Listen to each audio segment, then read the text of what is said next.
You watch someone command a room with just a few words. Everyone leans in when they speak, listens, remembers what they said long after the conversation ends. Meanwhile, you talk more, much more, and people's eyes glaze over. They nod politely while planning their exit. You're saying more, but they're hearing less. And you can't figure out why your words don't land when theirs do with half the effort. It's not about volume. It's not about being louder or funnier or more impressive. It's about weight. And weight comes from knowing when to speak and when to stay silent. From saying exactly what you mean without decoration. From being so present that your words carry the force of your attention behind them. Most people think attraction is about addition. Be smarter, funnier, more charismatic. Fill every silence with something interesting. But the Stoics knew different. Attraction isn't about what you add. It's about what you remove. Stop performing. Stop seeking approval in every sentence. Stop filling silence because you're uncomfortable with it. The moment you stop needing attention is the moment you start getting it. This isn't manipulation. These aren't tricks to get people to like you. This is about communicating in a way that reflects actual character instead of manufactured charisma. Marcus Aurelius wrote, "Waste no more time arguing what a good man should be. Be one." The same applies here. Don't perform interest, be interesting, through how you speak and how you don't. Today, I'll show you 6 communication principles, each demonstrated through specific words and phrases that make people want to be around you. Not because you're performing, because you're present. Number 4 is the one people get backwards. They think saying more makes them more interesting. It does the opposite. If you're tired of talking without being heard, let's begin. Phrase number 1. Tell me more about that. 4 simple words, but watch what they do. Someone mentions they just started learning guitar. Most people immediately respond with their own experience.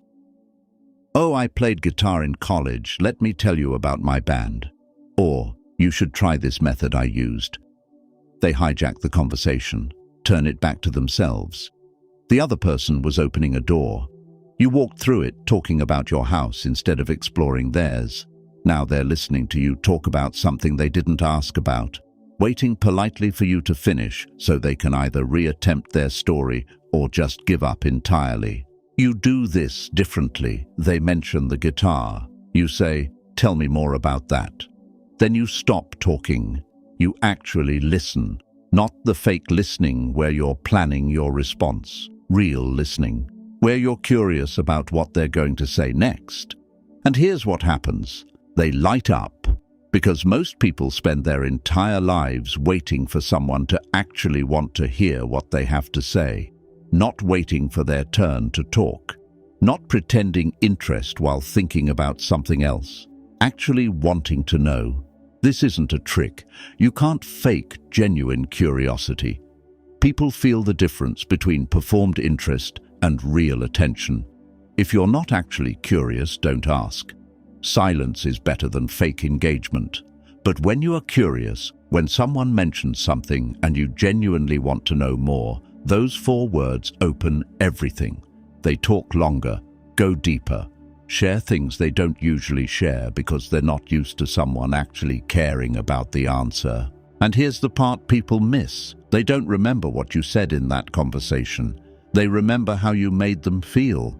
Feeling heard is rare. Feeling like someone actually wants to understand you, not just wait for their turn to perform, that's even rarer. So when they leave that conversation, they're not thinking, "Wow, that person was so interesting." They're thinking, "Wow, I felt interesting talking to them." And that feeling, that's what makes them want to talk to you again. Epictetus taught his students, "We have 2 ears and 1 mouth so we can listen twice as much as we speak." He understood that listening isn't passive, it's active. It's where real connection happens. You're not there to be impressive, you're there to be interested, and interest, genuine, unhurried interest in what someone else is saying is magnetic in a world where everyone's performing.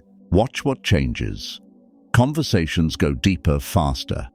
People open up to you in ways they don't with others. You become the person they seek out when they want to talk about something real. Not because you gave great advice or told fascinating stories. Because you made them feel heard. That's the power in those 4 words. Not in saying them, in meaning them. The second phrase people avoid because they think it makes them look weak. It does the opposite. Phrase number 2, I don't know. 3 words most people are terrified to say. Someone asks your opinion on something you're not familiar with. Your instinct is to fake it. Make something up that sounds intelligent. Deflect with a vague answer that could mean anything. Dance around the fact that you have no idea what you're talking about. Because admitting ignorance feels like admitting weakness, like you're less than, like you should know this, and the fact that you don't means something's wrong with you. But watch what actually happens when someone fakes knowledge. You're in a conversation, they're asked about something they don't know, but instead of saying so, they manufacture an opinion, and you can feel it. The answer has that hollow quality, words that sound right but mean nothing. They're performing confidence they don't have, and now you're wondering if they're willing to fake certainty about this. What else are they faking? Can I trust anything they say with conviction? The fake knowledge doesn't make them look smart. It makes them look insecure, like they need you to think they know everything. Now watch someone who's actually confident. Same question. They pause. Then, I don't know. That's it. No explanation about why they don't know, no apology for their ignorance, no deflection to something they do know. Just 3 words, delivered calmly, like it's not a crisis, that there's something they're not an expert in, and immediately you trust them more. Because if they're honest about what they don't know, they're probably honest about what they do know. Their certainty, when they have it, means something. They're not performing. They're just being straight with you. This is what Socrates understood when he said, I know that I know nothing. It wasn't false humility. It was the recognition that wisdom begins with admitting the limits of your knowledge. Insecure people need to appear knowledgeable about everything. Confident people are comfortable saying, I don't know, because their value isn't tied to having every answer. They're secure enough to admit when they don't. Here's what changes when you start using these 3 words honestly. People relax around you. They're not competing with your ego anymore. They're not bracing for you to one-up them with superior knowledge. And when you do speak with certainty, when you actually know what you're talking about, they listen. Because you've established that you don't just say things to sound smart. You say things because they're true. Your words carry weight because you've proven you're willing to admit when they don't. The trap is using I don't know as false humility. Oh, I don't know anything about that, followed by a paragraph demonstrating you actually know quite a bit. That's just another performance. When you don't know, say it. Then either stay quiet, or if you're genuinely curious, I don't know. Want to figure it out together? But don't fake ignorance. And don't fake knowledge. Both are performances. Just be honest about what you know and what you don't. That honesty is more attractive than any amount of manufactured expertise. If you've said, I don't know this week when you could have faked it, if you chose honesty over performing expertise, comment, I chose truth below. Not to announce what you admitted you didn't know, just to mark the moment you valued being honest over being impressive. That choice, repeated quietly, is what builds real trust instead of fake authority. The third phrase saves you from the trap most people fall into when someone shares a problem. Phrase number 3. That sounds difficult. Someone shares a problem with you. Work's been overwhelming. Their relationship is struggling. They're exhausted trying to keep everything together. And your first instinct, the thing everyone does, is to immediately offer solutions. Have you tried? What if you when I was dealing with that, you think you're being helpful, You're not. You're dismissing them, because what they heard wasn't, "Here's a solution." It was, "This is simple, why haven't you figured it out yet?" Most people don't share problems because they want you to fix them. They share because they need to be heard, because they've been carrying something heavy, and just saying it out loud to someone who actually listens makes it lighter. But when you jump straight to solutions, you're telling them their struggle isn't that complicated. That if they just did this obvious thing you thought of in 5 seconds, the problem they've been living with for months would disappear. And now they feel worse. Not only do they still have the problem, now they feel stupid for not having solved it with your simple solution. Watch what happens instead when you say, "That sounds difficult." 3 words. You're not fixing, you're not minimizing, you're not comparing it to your own experience. You're just acknowledging that what they're going through is hard. And that acknowledgement, that simple recognition that their struggle is real, gives them something they're not getting anywhere else. Permission to feel how they feel without having to defend it or solve it immediately. They keep talking because you didn't shut them down with advice. You made space for them to process out loud. And processing out loud with someone who's not trying to fix you is how most people actually figure out what they need to do. Not from your solution. From hearing themselves think while you listen without judgment. That's the gift, not your wisdom, your patience. Marcus Aurelius wrote, "Be tolerant with others and strict with yourself."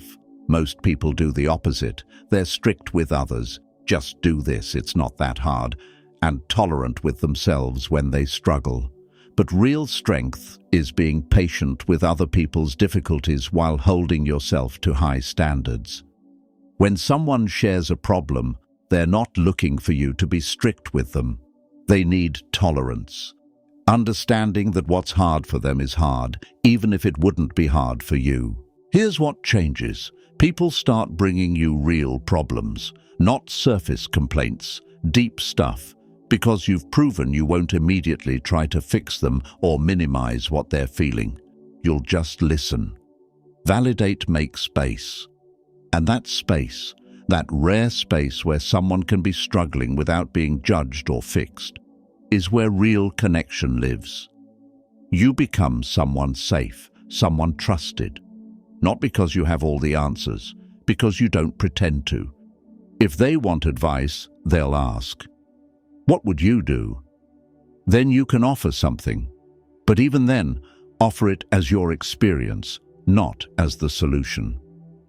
When I dealt with something similar, this helped me. Might not work for you, but it's there if you want it. You're not the expert on their life. You're a witness to their struggle. And sometimes being witnessed is all someone needs. Number 4 is the hardest discipline.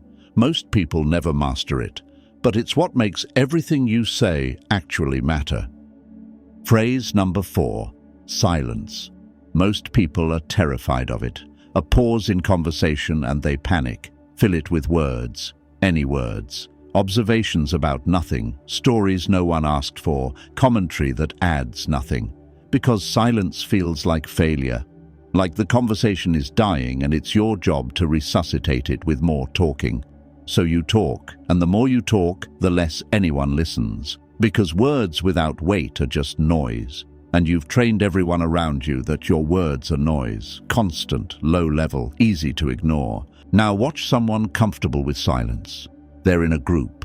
Everyone's talking, they're quiet. Not because they have nothing to say, because nothing worth saying has appeared yet. Someone asks them a question.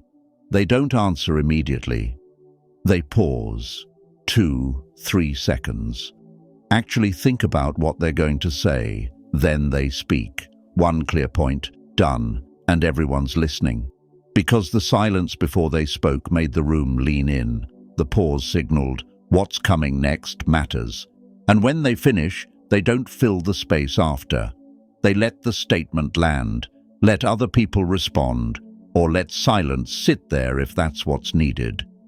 Here's what that silence does. It creates weight. When you speak rarely, your words carry force.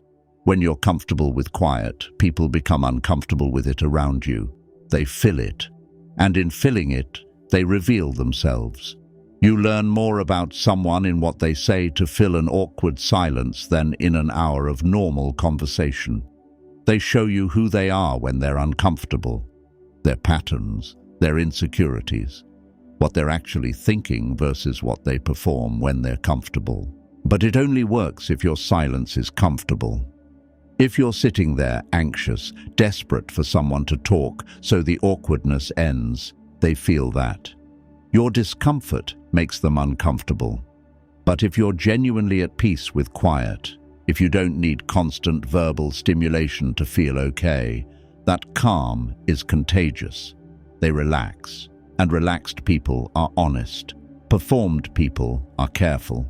You want honest. Seneca wrote, "Silence is a lesson learned from the many sufferings of life."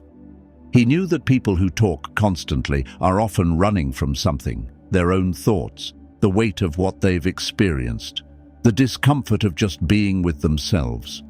But people who've sat with real suffering learn that silence isn't empty, it's full of presence, of attention, of the ability to just be without needing to prove you're interesting every 30 seconds. When you master this, when you're genuinely comfortable not speaking unless you have something worth saying, watch what happens. In groups, people start looking at you when they want a real opinion, because you don't waste words on safe takes and obvious observations. When you speak, it's because you actually have something to contribute. One-on-one conversations go deeper, because you're not filling every pause with surface talk. You're letting the silence do the work. And silence is where people go deep. They say things in the quiet they'd never say in constant chatter. This isn't about being cold or withholding. It's about being present enough that you don't need words to fill space. Your presence is enough. And that presence, that rare comfort with just being, is magnetic. If you just realized you've been filling silence because you're uncomfortable with it, if number 4 hit differently, subscribe so you remember this when you're about to talk just to fill space. Like this, so someone else learns that saying less makes their words matter more. The 5th phrase recognizes something people are desperate for but rarely receive. Phrase number 5, I appreciate you, not thank you, not thanks for your help, not I appreciate what you did. Those are transactional. They acknowledge actions, services rendered, tasks completed. Someone helped you move, you say thanks. Someone covered your shift, you say you appreciate it. The action, the thing they did for you, but I appreciate you. Those 3 words do something different. They acknowledge the person, not what they did, who they are. Watch the difference. Your friend shows up when things are hard, again, like they always do. You could say, thanks for being there. That's fine, polite, correct. But it's about the action, being there. Now say, I appreciate you. You're not thanking them for showing up this time. You're recognizing that they're the kind of person who shows up. Always. That's character. And you're acknowledging you see it. You see them, not just what they do for you. Who they are when nobody's asking them to be anything. People are desperate for this recognition. The world treats them as functions. At work, they're what they produce. At home, they're what they provide. They're constantly being measured by output, by what they do. And somewhere deep, they're starving for someone to see past the doing and recognize the being. To say, I see who you are, not just what you've done, and who you are matters to me. This phrase doesn't work if you scatter it everywhere. I appreciate you for passing the salt. No, it loses all weight. Reserve it for real moments. When someone shows you consistency. When you notice their character, not just their actions. Your colleague stays late to help you meet a deadline. Don't just say, thanks for staying. Say, I appreciate you. You always show up when it counts. Now you're not acknowledging the late night. You're acknowledging their reliability, the pattern, the person. Marcus Aurelius started each day thinking about the people around him, not what they did for him. who they were. He wrote, "When you arise in the morning, think of what a precious privilege it is to be alive, to breathe, to think, to enjoy, to love." He knew that recognizing someone's existence, their character, their value as a human beyond their utility, that's rare, and rare things are valuable. When you're the person who sees people, not just their actions, you become rare too, and people want to be around rare. Here's what changes when you start saying this, really meaning it. People become loyal, not because you're useful to them, because you make them feel seen. In a world that reduces everyone to what they produce or provide, you're the person who sees them as complete humans, flawed, consistent, worthy of recognition just for who they are. That's magnetic, not in a manipulative way, in a human way. We all want to be seen. Most of us never are. When someone actually sees us, not what we do, but who we are, we don't forget that person. Use it sparingly, mean it completely. And watch what happens when people realize you're not just thanking them for their labor. You're recognizing their character. That recognition creates bonds that transactions never could. The final phrase is the one most people are terrible at, but without it, nothing you say actually matters because your words won't be respected. Phrase number 6, no. One word, the hardest one to say.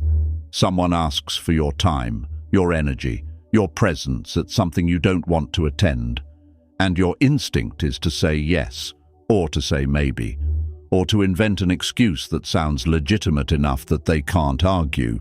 Anything except the simple truth, no, because no feels harsh, feels like rejection, feels like you're being difficult or unreasonable or not a team player.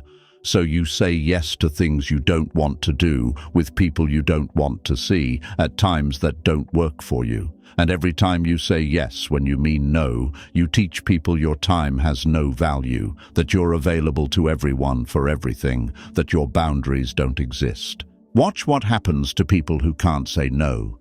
They're exhausted, resentful, overcommitted to things they don't care about while having no energy left for what matters.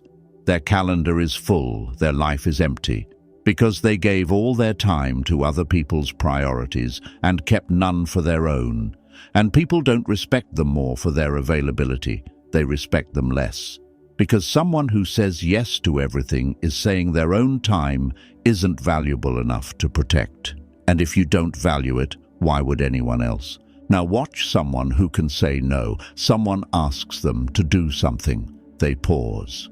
Actually consider if they want to do it. If they don't, no, I can't. That's it. No lengthy apology. No invented excuse about being busy. No maybe next time that leaves the door open for future pressure. Just no. Simple, clear, final. And the person asking might be surprised, might even be annoyed. But they respect it, because this person just demonstrated something rare. They know what their time is worth, and they protect it. Your yes only matters when your no is real. If you say yes to everything, your yes means nothing. It's not a choice, it's just your default setting. But when people know you're capable of saying no, when they've heard you set boundaries before, your yes becomes valuable. When you show up, they know it's because you chose to be there, not because you're too weak to refuse. Epictetus taught, first learn the meaning of what you say, and then speak. Most people say yes without considering what it means. It means your time, your energy, your presence, all finite resources. Every yes to something unimportant is a no to something that matters. You just didn't say the no out loud. You said it silently to yourself, to your goals, to the things you claim are priorities but never have time for, because you're too busy saying yes to everyone else. Here's what changes when you start saying no honestly. People stop assuming you're available. They become more thoughtful about what they ask from you. And when you do say yes, they value it, because they know it's a real choice, not a weak surrender. You reclaim your time, your energy, Your ability to focus on what actually matters instead of being scattered across 100 obligations you never wanted. Say no without apology, without excuse, without softening it with false maybes. Just no. Your time is yours. Protect it. And watch how much more people value your presence when they realize it's not guaranteed to everyone for everything. Boundaries don't push people away. They attract the ones worth keeping and filter out the ones who only wanted you because you couldn't refuse them. These 6 principles, curiosity, honesty, validation, silence, recognition, and boundaries, they're not tricks. They're character made visible through how you communicate. And character? That's what actually attracts people, not your words. Who you are when you speak them. Notice what they share. None require performing. They require presence. Being interested enough to listen, secure enough to admit ignorance, patient enough to validate without solving, comfortable enough with silence that you don't fill it with noise, attentive enough to see people beyond their utility, strong enough to protect your time. The Stoics understood, attraction isn't addition, it's subtraction. Stop trying to be impressive. Stop filling every silence. Stop saying yes when you mean no. The moment you stop performing is the moment people start paying attention, not to what you say, to who you are when you say it. If this changed how you communicate, subscribe. Share it with someone who talks more than they listen. The most attractive thing you can do. Stop trying to be attractive. Just be present. Everything else follows.